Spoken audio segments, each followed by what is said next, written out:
بول پتا چلا اس کی نانی فوت ہوگی۔ میں فاتحہ خانے کے لیے اس کے گھر چلا گیا۔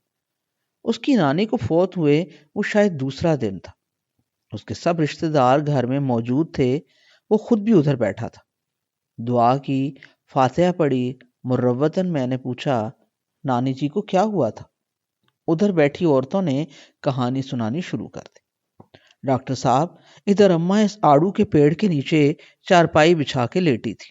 اچھی بھلی مجھے آواز دے کے بولی پتر ایک آڑو تو توڑ کے دو۔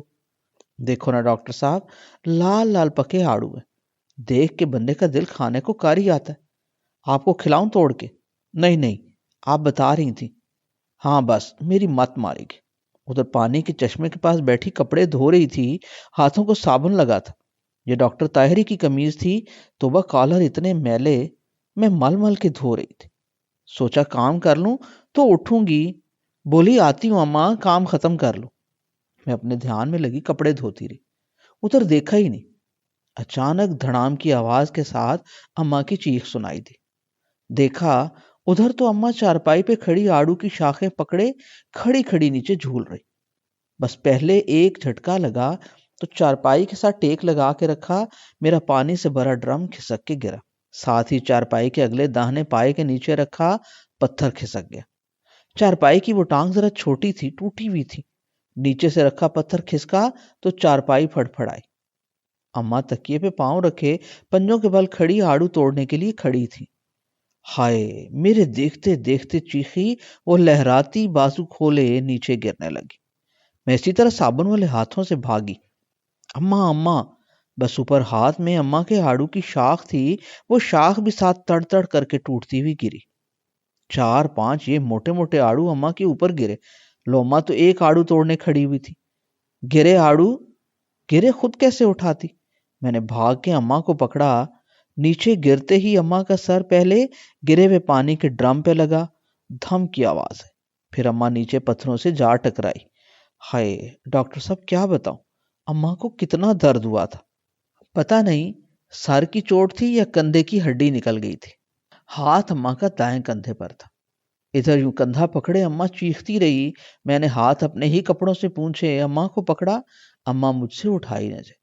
تھی تو 90 سال سے اوپر، مگر ڈاکٹر صاحب اللہ کے فضل سے اماں کی صحت بہت اچھی تھی، کبھی اس کے دانت میں بھی درد نہ ہوا۔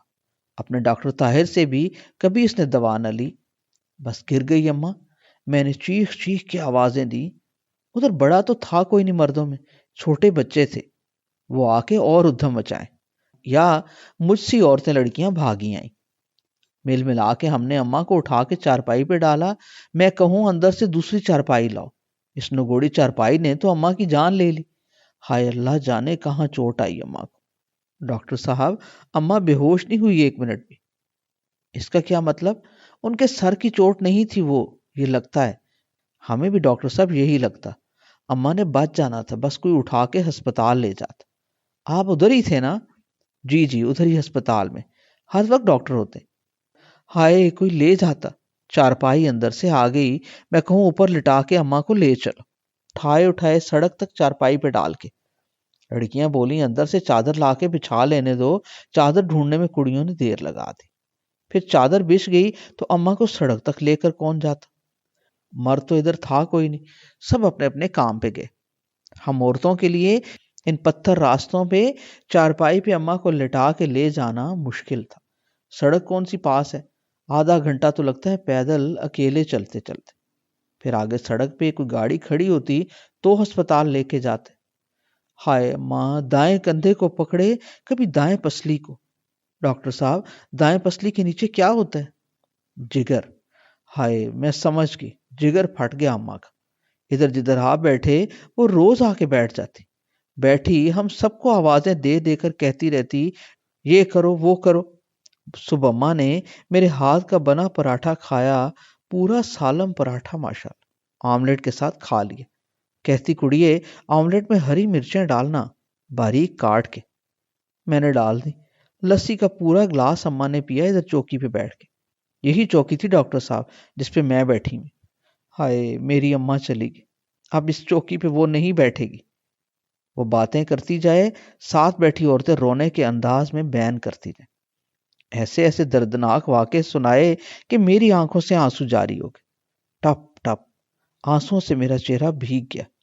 میرے بہتے آنسو دیکھ کے وہ اور تفصیل بتانے لگی۔ اماں کو 2 الٹیاں آئیں۔ بس صبح کا کھایا پراٹھا آملیٹ سمیت باہر نکل آئے۔ ہری مرچیں بھی اسی طرح ہری کی ہری۔ کہے کسی طرح درد کم کرا دو۔ ہائے، درد سے بلکتی اماں شام سے پہلے گزر گئی۔ میرے آنسو تیز ہو گئے۔ وہ سامنے جدھر میں کپڑے دھوتی تھی اسی کے اوپر ٹیکری پہ جدھر اونچے پائن کے درخت نظر آتے ہیں نا، ادھر ہمارا قبرستان ہے۔ پرسوں اماں ادھر پیڑھی پہ بیٹھی تھی، اب ادھر پتھروں مٹی کے نیچے۔ ہائے میری اماں، میرے آنسو سے چہرہ تر بتر ہو گیا۔ ڈاکٹر طاہر پریشانی سے کبھی مجھے دیکھے، کبھی اپنی ماں، خالاؤں اور ماموں کو۔ آخر وہ مجھے بازو سے پکڑ کے چپکے سے اٹھا لائے۔ گھر سے چند قدم دور آ کے بولا، اوئے تم تو بہت خطرناک بندے ہو۔ ادھر میری خالائیں، میرے مامے مجھے یوں گھور رہے تھے جیسے اماں کا میں کچھ نہیں لگتا۔ نانی تو وہ میری تھی، ساری خالاؤں کی آنکھیں مجھے یوں تک رہی تھیں، نواسے تو تم ہو، تمہاری آنکھ میں کوئی آنسو کیوں نہیں؟ یہ دور کا پردیسی ڈاکٹر دیکھو، تم نے مجھ سے میرے مامے، میری خالائیں توڑ لی۔ توبہ توبہ میری توبہ، اگر اب کبھی خوشی غمی میں تمہیں اپنے رشتہ داروں کے پاس لے کر آیا۔ بہت خطرناک بندے تم۔ وہ غصے سے ہنستا جائے اور اس کی گلابی بڑی بڑی آنکھوں سے ہنستے ہوئے آنسو نکلے۔ اسی ڈاکٹر طاہر کے محلے سے ایک دن ایک دودھ کی طرح سفید گوری چٹی لمبی لڑکی ہسپتال میں آ کے داخل ہو۔ اتفاق سے میری ہی ڈیوٹی تھی۔ میں نے اس کی تفصیلی ہسٹری لی۔ وہ پیٹ کے شدید درد سے آئی تھی۔ درد کڈنی کا لگتا تھا۔ ڈرپ میں کچھ انجیکشن ڈال کے اسے لگانے کا لکھا اور اس کی ڈرپ چل پڑی۔ درد کم ہو گیا۔ اٹھ کے آنے لگا تو اس نے ساتھ ایک لڑکی کو اشارہ کیا۔ اس لڑکی نے مجھے روکا، بولی ڈاکٹر صاحب ذرا رکیے۔ پھر اس مریضہ کی آنکھوں کے اشارے کو دیکھ کے ایک کاپی اٹھائی۔ اس کاپی میں اسی کاپی کے ایک پھاڑے ہوئے کاغذ پہ کچھ لکھا ہوا تھا۔ وہ کاغذ وہ مجھے پکڑاتے ہوئے کپ کپاتے ہوئے لال سرخ چہرہ اور جھکی آنکھوں سے بولی، یہ آپ کی مریضہ کا ہی لکھا ہوا ہے آپ کے لیے۔ میری آنکھیں حیرت سے پھٹ گئی۔ میں نے کاغذ ہاتھ میں لیا اور اس کی طرف دیکھا۔ وہ دوسری سفید لڑکی ایک دم سے گلابی ہو گئی۔ چہرہ تکیے میں چھپا لیا، ایسے لگے جیسے دودھ بھری دودھیا شیشے کی سراہی میں روح افزا کی آدھی بوتل کسی نے اونڈیل دی۔ بولی، تکیے میں منہ دیے دیے یہاں نہ پڑھیے، اپنے کمرے میں جا کے پڑھیے گا۔ میرا دل پسلیوں میں بجنے لگا۔ کانوں میں شاں شاں کی آواز ہے۔ لگے کان لال ہو گئے ہیں، سیک آئے کانوں سے۔ یہ ڈر الگ کہ وارڈ میں یہ کاغذ پکڑتے کسی نے دیکھا نہ ہو۔ ڈرتے ڈرتے دائیں بائیں جھکی جھکی گردن گھمائی۔ وارڈ میں گنتی کی چند مریض خواتین تھی، کسی کا رخ میری طرف نہ تھا۔ دل کو ایک تسلی ہوئی کہ خبر اخبار نہیں بنی۔ اب یہ سسپینس کہ اس میں لکھا کیا ہے۔ ایک بار پھر دودھ کی سراہی کو دیکھا۔ اس کی بڑی نیلی نیلی آنکھیں مسکرا رہی تھیں۔ سر سے دوپٹہ سرکا ہوا تھا اور اس کے بھورے سنہری سنہری نیم گھنگریالے بال تکیے میں الجھے ہوئے اپنے بل کھول رہے تھے۔ اس کے ہونٹ بھی ایسے لال تھے جیسے کچھ چکنی لپسٹک لگائی ہوئی۔ لمبی گردن کے نیچے اس کا سارا جسم سنگ مرمر سے تراشی ہوئی یونانی مورتی لگتا تھا۔ بازو پہ جدھر ڈرپ کی سوئی لگائی وہاں نیلا نشان پڑا ہوا تھا۔ سفید کلائی پہ نیلی وریدیں یوں نظر آ رہی تھیں جیسے کسی برفانی طوفان میں چھپے سفید ہوئے پہاڑی سلسلے میں کسی نے بل کھاتے چشموں سے نکلی ندیوں کے اوپر سے برف ہٹا لی۔ میں وارڈ سے نکلتے نکلتے جیب میں اس کا دیا کاغذ لیے تیز دھڑکن کے ساتھ مڑ مڑ کے اسے دیکھ رہا تھا۔ کمرے میں آ کے اندر سے کنڈی لگائی، جیسے جیب سے کوئی بم نکالنے لگا۔ وہ کاغذ نکالا۔ کالی لکیروں والی کاپی سے پھٹے کاغذ پہ نیلے رنگ کی سیاہی سے ایک صفحہ پورا لکھا ہوا تھا۔ السلام علیکم ڈاکٹر عبدال بیلا۔ میرا سانس اوپر کا اوپر نیچے کا نیچے۔ نیچے لکھا تھا، آپ کی کتاب لائبریری سے لے کر پڑھی، ایک ایک سطر کئی کئی بار پڑھی۔ ممتاز مفتی نے تو آپ کی کتاب کی بہت تعریف کی ہے۔ انہیں حیرت ہوئی، مجھے بھی حیرت ہوئی، آپ اتنا گندا لکھتے ہیں۔ منٹو تو ناحق بدنام تھا۔ کالج کے زمانے میں لکھنے کی آپ کی یہ اڑان ہے تو آگے چل کے کیا ہوگا؟ یہ سوچ سوچ کے کانپ جاتی۔ بہت سوچتی رہی آپ کو، پتہ نہیں کب بیمار ہوں، آپ سے ملاقات کا کوئی بہانہ ہو، آپ کی خیر خواہ۔ نیچے نام ہی نہیں لکھا۔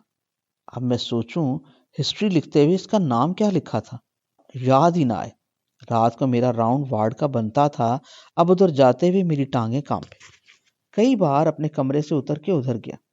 وہ وارڈ سیڑھیاں چڑھ کے آتا تھا، سیڑھیاں 2-4 چڑھوں، پھر دل دھڑ دھڑ پسلیوں سے لگے، سانس چڑھ جائے، میں سیڑھیوں کی کنی پکڑ کے رک جاؤں، اوپر کی طرف قدم بڑھانے لگوں تو قدم من من کا ہو جائے۔ آخر چڑھی ہوئی 4 سیڑھیاں تیزی سے اتر کے کمرے میں آیا اور پانی کے 2 گلاس اکٹھے پی لی۔ اگلے دن پتا چلا وہ ہسپتال سے ڈسچارج ہو گئی۔